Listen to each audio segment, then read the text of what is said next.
ప్రభువునందు ప్రియ దేవుని బిడ్డలారా, ఈ రాత్రికాలపు ప్రత్యేక వర్తమానము నిమిత్తము అంశము చనిపోయి తిరిగి బ్రతికెను. చనిపోయి తిరిగి బ్రతికెను. ఈ అంశం మనం ధ్యానం చేద్దాం. ప్రార్థన. మమ్మలను మిక్కిలిగా ప్రేమిస్తున్న మా ప్రభు, మీకు వందనాలు, స్తోత్రాలు. ఈ రాత్రి ఈ వాక్య ధ్యానం అనేకులకు ప్రయోజనకరంగా ఉండాలని ప్రార్థన చేస్తున్నాను. చనిపోయి తిరిగి బ్రతికెను అను అంశం మా పట్ల ఆశీర్వదించమని యేసునామమున వేడుతున్నాం తండ్రి, ఆమేన్. ప్రభువునందు ప్రియ దేవుని బిడ్డలారా, ఈ మధ్య నేను ఒక క్రైస్తవేతర మిత్రుని యొక్క కుటుంబంలో ఒకరు చనిపోగా ఆ స్థలంలో పరామర్శించడానికి వెళ్ళాను. ఆ స్థలంలో ఆ వ్యక్తిని దహనం చేయుట కొరకు, మృతుడైన వ్యక్తిని దహనం చేయుట కోసం సిద్ధం చేస్తున్నారు. ఆ సిద్ధపాటు చేస్తూ అక్కడ ఆ వ్యక్తి ఆయన ఏర్పాటు చేస్తున్న ఆయన మాట్లాడుతున్నాడు. ఒక 30 సంవత్సరాల క్రితం ఇదే ప్రాంతంలో ఈలాగున ఒక మృతుడైన వ్యక్తిని సిద్ధపరుస్తుండగా ఆ వ్యక్తి లేచి కూర్చున్నాడు. కావాలంటే మీరు వెళ్ళి కనుక్కోవచ్చు అని చెప్పి అన్నాడు. చనిపోయి తిరిగి బ్రతికెను, చనిపోయి తిరిగి బ్రతికెను అని అన్నాడు. నేను ఆలోచన చేశాను, ఏమిటి చనిపోవటం ఏమిటి, తిరిగి బ్రతకడం ఏమిటి? ఇప్పుడు ఇంత ఆ ఇన్సిడెంట్ అక్కడ ఆపండి, ఆ ఉదాహరణ, ఆ మాట తీసుకున్నాను. నేను ఆలోచన చేశాను, చనిపోయి తిరిగి బ్రతికెను. బైబిల్లో ఈ మాట ఉంది, చనిపోయాడు తిరిగి బ్రతికాడు. తిరిగి బ్రతికెను లేదు, తిరిగి బ్రతికించబడ్డారు. జాగ్రత్తగా, చనిపోయిను తిరిగి బ్రతికింపబడెను అని ఉంది. బ్రతికిన వాళ్ళు బైబిల్ గ్రంథంలో ఉన్నారని ఎతికాను నేను. బైబిల్లో ఎక్కడ కనపడలేదు. తనంతట తాను బ్రతకటం లేదు. బైబిల్లో 3 రికార్డ్స్ ఆఫ్ డెత్స్ ఉన్నాయి. వాటిని చెబుతాను, జాగ్రత్తగా వినండి. ఒకటి, ఒక శవం, ఇంటిలోని శవం. ఇంటిలోని శవం యాయీరు కుమార్తె. యేసు ఆ ఇంటికి వచ్చి ఆ శవం ఉన్న గదిలోని వ్యక్తులను బయటకు పంపి యాయీరును అతని భార్యను శిష్యుల్లో 3 లోపల ఉంచుకుని తలుపులు వేయించి ఆ చిన్నదాన్ని మరణం నుండి లేపి వారికి అప్పగించాడు. ఆమె బ్రతికెను అనగా బ్రతికింపబడెను. రెండవది, వీధిలోని శవం. నాయను గ్రామ విధవరాలు కుమారుడు. పాడ మీద మోసుకుపోతున్నారు, వెనక తల్లి ఏడ్చుతూ వస్తోంది. యేసు ఆ మార్గాన్ని వెళుతూ ఆమెను చూచి కనికరపడి పాడెను ముట్టి ఆపి బ్రతికించాడు. చిన్నవాడ లేమనగా లేచాడు. చిన్నవాడ లేమనగా లేచాడు. అది వీధిలో శవం. బ్రతికాడు కానీ బ్రతికించబడ్డాడు. అర్థమవుతుందా? మూడవది, లాజరు యొక్క శవం. యోహాను 11. ఇది సమాధిలోని శవం.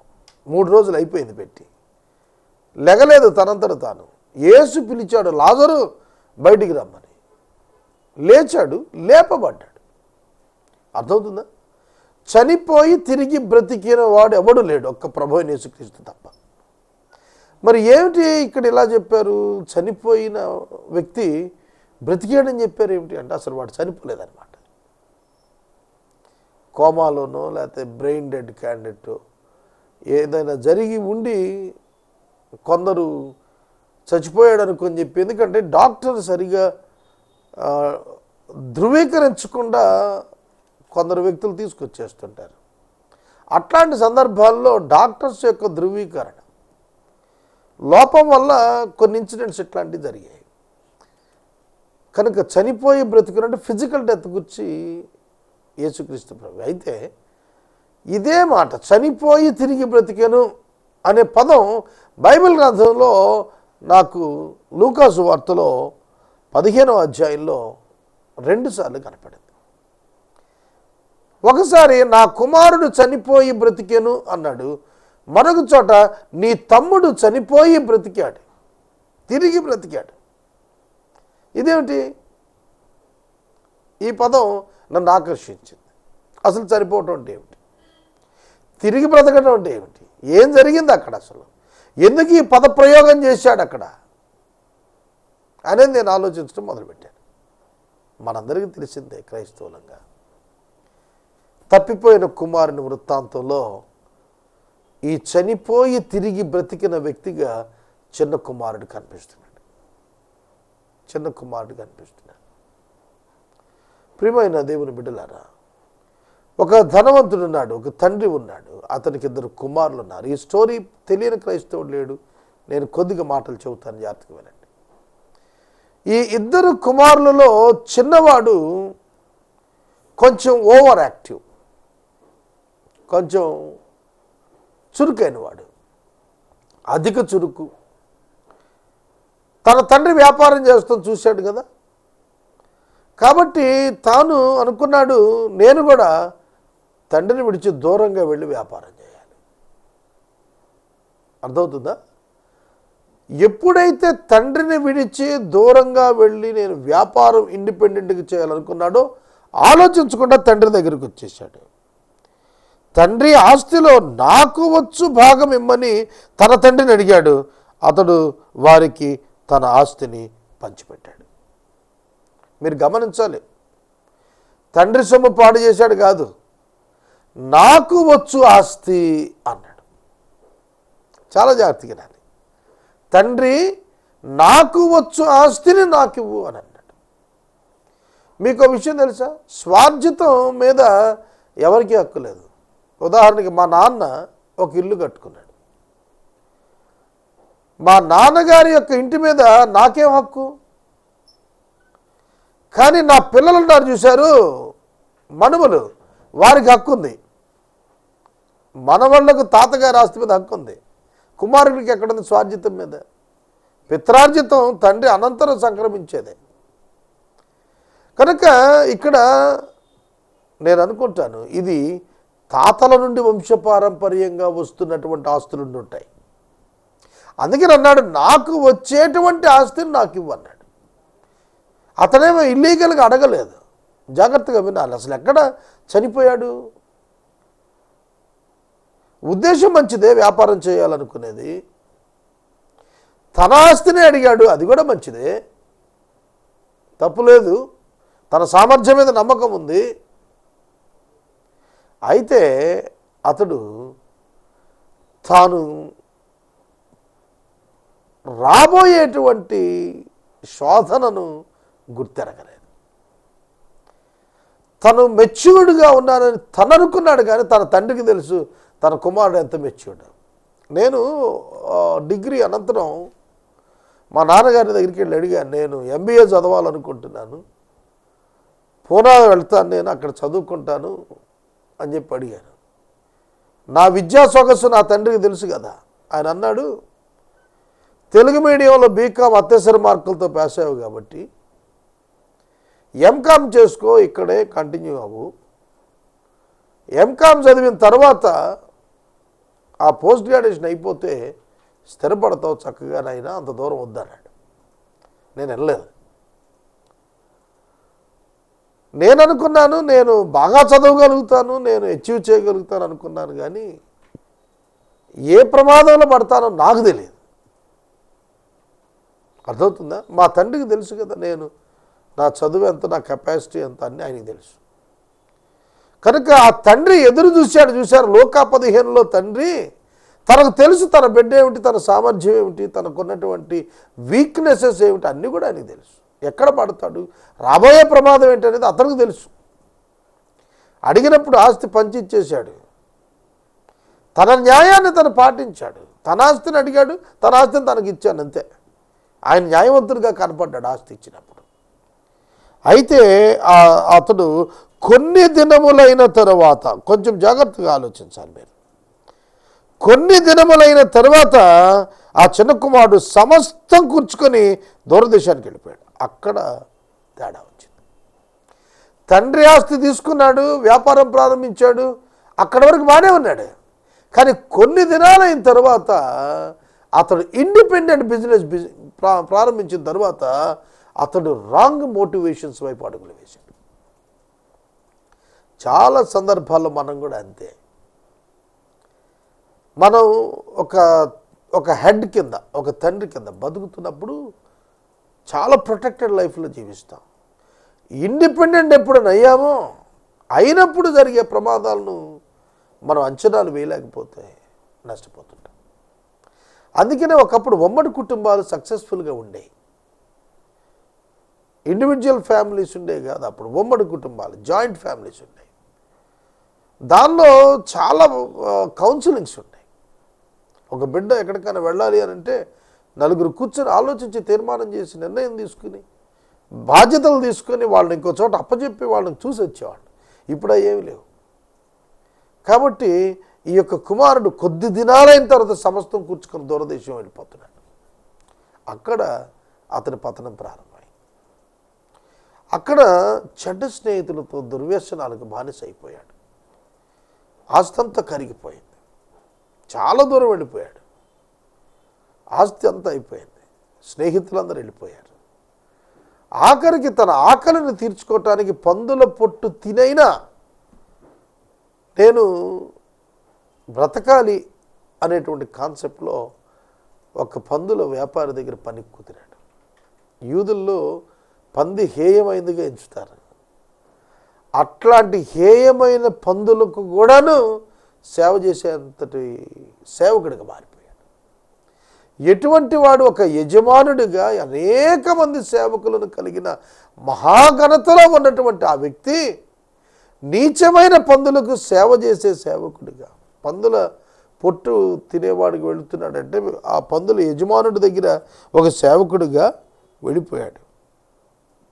పందులు మేపుటకు తన పొలములోనికి వారిని పంపించాడంట ఒకడు. అంటే పందులను మేపటానికి వెళ్ళాడు అని అంటే ఏంటి అర్థం?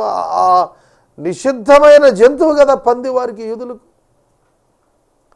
ఎందుకంటే రక్తం చిందించకుండా చంపుతారు పందిని, అది హేయం. దానిని మేపటానికి వృత్తిలోకి వెళ్ళాల్సి వచ్చింది. ఎందుకు? ఆకలి తీర్చుకోవటానికి. అక్కడ అతనికి ఆలోచన వచ్చింది. ఏమిటి అతని ఆలోచన అంటే, అతడు పశ్చాత్తాపడుతున్నాడు. తన తండ్రి ఇంటిని జ్ఞాపకాన్ని తెచ్చుకుంటున్నాడు. తనకు నిర్ణయించబడిన బోధ జ్ఞాపకానికి తెచ్చుకున్నాడు. తన ఇంటిని జ్ఞాపకానికి తెచ్చుకున్నాడు. తన ఆత్మీయ జీవితాన్ని జ్ఞాపకానికి తెచ్చుకున్నాడు. నేను నా తండ్రి ఇంట ఉన్నప్పుడు దేవుని గురించిన భయభక్తులు కలిగి ఉండేవాడిని. నా తండ్రి సంరక్షణలో ఉన్నప్పుడు నీతిగా భక్తిగా బ్రతికాను. చెడ్డ స్నేహాలు లేవు. నేను ఆ ఇంటిని విడిచి వచ్చిన తర్వాత దుర్వ్యాపారానికి వచ్చాను, దుర్వ్యసనాలకు వచ్చాను, చెడ్డ స్నేహితులకు వచ్చాను, చెడు స్నేహాలకు అలవాటు పడ్డాను. నేను పరలోకానికి, నా తండ్రి ఎదుకు వెళ్ళి పరలోకానికి విరోధంగా నీ ఎదుట పాపం చేశాను. అది కన్ఫెస్ చేయాలనుకున్నాను. అర్థమవుతుందా?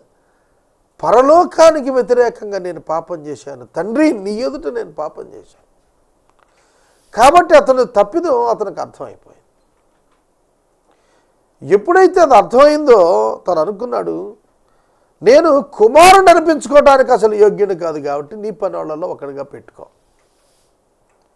తను వెనక్కి ఎందుకు వెళ్ళాలనుకున్నాడు, ఎలా వెళ్ళాలనుకున్నాడంటే ఒక సేవకుడిగానే పోవాలనుకున్నాడు.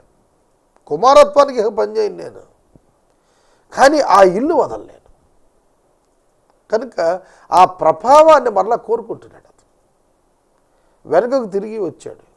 వచ్చినప్పుడు ఆ తండ్రి అనుదినము ఎత్తైన స్థలమున నిలిచి చూస్తున్నాడు. ఆ తండ్రి అతన్ని చూచి కనికరపడి దూరంగా ఉన్నప్పుడే పరిగెత్తుకుని వచ్చి మెడ మీద పడి ముద్దు పెట్టుకున్నాడు. ఆ కుమారుడు అంటున్నాడు, పరలోకమునకును నీకును వ్యతిరేకముగా నేను పాపం చేసి తిని నేను యోగ్యుడను కాదు అని చెప్పి ఒప్పుకుంటున్నాడు. He confessed the sin, he confessed his fault. తన యొక్క దిగజారిన తనాన్ని తను ఒప్పుకున్నాడు. అక్కడ చనిపోయి తిరిగి బ్రతికాడు అనే పదం ఎందుకు వాడాడంటే, ఆ తండ్రి సేవకుని పిలిచి, ఇదిగో నా కుమారుడు చనిపోయి తిరిగి బ్రతికెను, నా కుమారుడు చనిపోయి తిరిగి బ్రతికెను, తప్పిపోయి దొరికెను అని చెప్పి సంతోషపడమన్నాడు. అర్థమవుతుందా? చనిపోవుట అంటే అర్థం ఏమిటి అనగా దేవుని నుండి వేరైపోవుట. That is called as death. మరణము అనగా జీవాధిపతి నుండి ఇష్టపూర్వముగా వేరుగా వెళ్ళిపోవుట. ఇష్టపూర్వకంగా ఎందుకు వెళ్ళిపోతున్నాడంటే పాపము కారణముగా. పాపము కారణముగా, పాపము ఫలితముగా సంభవించిన అనుభవం ఏమిటంటే దేవుని విడిచి వెళ్ళిపోవుట. అది మరణం అంటే, అది మరణం అంటే. అంతేగాని చచ్చిపోయాడు, నేను చెంబులు నీళ్లు పోస్తే లేచాడని కాదు.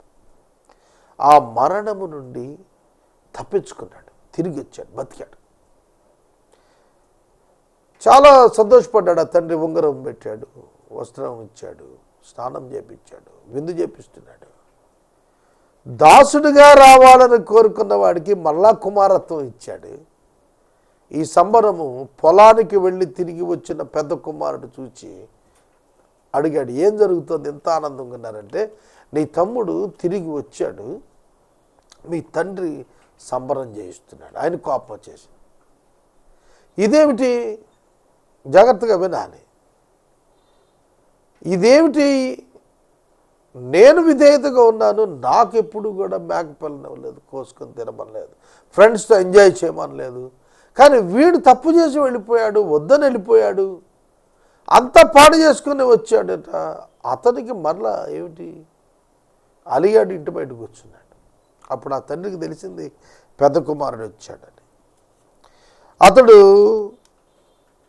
లోపలికి వచ్చి తండ్రి అంటున్నాడు, ఇన్ని దినాలు నిన్ను సేవించానే, నీ ఆజ్ఞ ఎన్నడూ మేరలేదే, అయినను నా స్నేహితులతో సంతోషపడేట్టు నాకు ఒక మేకపిల్లను నువ్వు ఇవ్వలేదే, నీ ఆస్తిని వేశ్యలతో తినివేసిన నీ కుమారుడు రాగానే కొవ్విన దూడతో వధించావే అని అంటున్నప్పుడు తండ్రి అంటున్నాడు, కుమారుడా, నీవెల్లప్పుడూ నాతో కూడా ఉన్నావు, నావన్నీ నీవే, మనము సంతోషపడి ఆనందించడం యుక్తమే. అయితే ఈ నీ తమ్ముడు చనిపోయి తిరిగి బ్రతికెను, తప్పిపోయి దొరికెను అని అతనితో చెప్పాను. అర్థమవుతుందా? ఈ నీ తమ్ముడు, ఇతడు నీ తమ్ముడే, ఇతడు నా కుమారుడే, విడిచి వెళ్ళాడు కానీ నా కుమారుడే, విడిచి వెళ్ళాడు కానీ నీ తమ్ముడే, చనిపోయి తిరిగి బ్రతికాడు. అర్థమవుతుందా? వెళ్ళిపోయిన వాడు తిరిగి వచ్చాడు. దేవుని విడిచి వెళ్ళిపోయిన మానవులు తిరిగి వచ్చినప్పుడు చనిపోయి తిరిగి బ్రతికెను అనే పదం వాడబడుతుంది. సోదరుడా, సోదరి, ఈ రాత్రి నేను మనవి చేస్తున్నాను, మన జీవితంలో మనం దేవుణ్ణి విడిచి వెళ్ళిపోయిన వారంగా ఉన్నాం. ఏదైనా వనములో ఆదాము పాపము చేయక పూర్వం దేవునితో ఉండేవాడు, దేవుడు అతని యొద్దకు వచ్చేవాడు, సహవాసం కలిగి ఉండేవాడు. మానవుడు పాపం చేసినప్పుడు దేవుడు వచ్చినా మానవుడు ఆయన ఎదుటికి వెళ్ళలేకపోయాడు, పారిపోయాడు. ఆదాము దేవుని యొద్దకు రాలేకపోయాడు. కానీ ప్రభువైన యేసుక్రీస్తు ద్వారా మనము తిరిగి దేవుని దగ్గర రాగలుగుతున్నాం. కారణం ఏంటంటే పాపమునకు పడవలసిన శిక్ష యేసుక్రీస్తు ప్రభు అనుభవించాడు కనుక. నిన్న ఒక పెద్ద నాతో మాట్లాడుతూ, ఇప్పుడు మనుషులు దేవుళ్ళు అనుకుంటున్న వారందరూ ఒకప్పుడు మనుషులే అని ఒక స్టేట్మెంట్ ఇచ్చి ఒక మాట అన్నాడు. వివిధ కాలాలలో, వివిధ చరిత్రలలో, వివిధ గ్రంథాల్లో వ్రాయబడిన వ్యక్తులు ఉన్నారే, వాళ్ళందరూ ఆయా పరిస్థితులలో నివసించిన మనుషులే. వాళ్ళు, ఆ మనుషులు వాళ్ళ పరిస్థితులను చూసి అప్పుడు రచయితలు అలా రాశారు. తర్వాత కాలంలో మనం వాళ్ళని దేవుళ్ళు అంటున్నాం అని అంటూ యేసు ప్రభు కూడా అంతే కదండి అని నన్ను అడిగాడు. అంటే యేసు ప్రభువు కూడాను ఆయన దినాల్లో మనుషుడే కదా, యోసేపు కుమారుడు, వడ్లవాని కుమారుడు కాడా అని పిలువబడ్డాడు కదా, మరి ఇప్పుడు తర్వాత కాలంలో మీరేమిటి దేవుడు అంటున్నారు అనే భావన అందులో నాకు కనపడింది. అదే ఇవాళ centrality of the Bible, Bible యొక్క ఆధారం డివినిటీ ఆఫ్ జీసస్ క్రైస్ట్, యేసుక్రీస్తు యొక్క దైవత్వం. ప్రపంచం వ్యతిరేకించింది యేసు యొక్క దైవత్వాన్ని, యేసులో మానవత్వాన్ని ప్రపంచం వ్యతిరేకించలేదు. యేసుక్రీస్తు దేవుడు అన్నప్పుడే లోకం వ్యతిరేకించింది. అర్థమవుతుందా?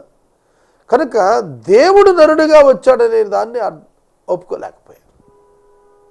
దేవుడు ఒక్కడే, మనుషులకు దేవునికి మధ్యవర్తి ఒక్కడే, ఆయనే ప్రభు అయిన యేసుక్రీస్తును నరుడు, నరుడుగా వచ్చిన దేవుని వాక్యం, దేవుడై ఉన్న వాక్యం, దేవుడుగా ఉన్న వాక్యం, దేవుని యందు ఉన్న వాక్యం, అక్కడ కాంట్రడిక్టరీ పాయింట్ వచ్చింది.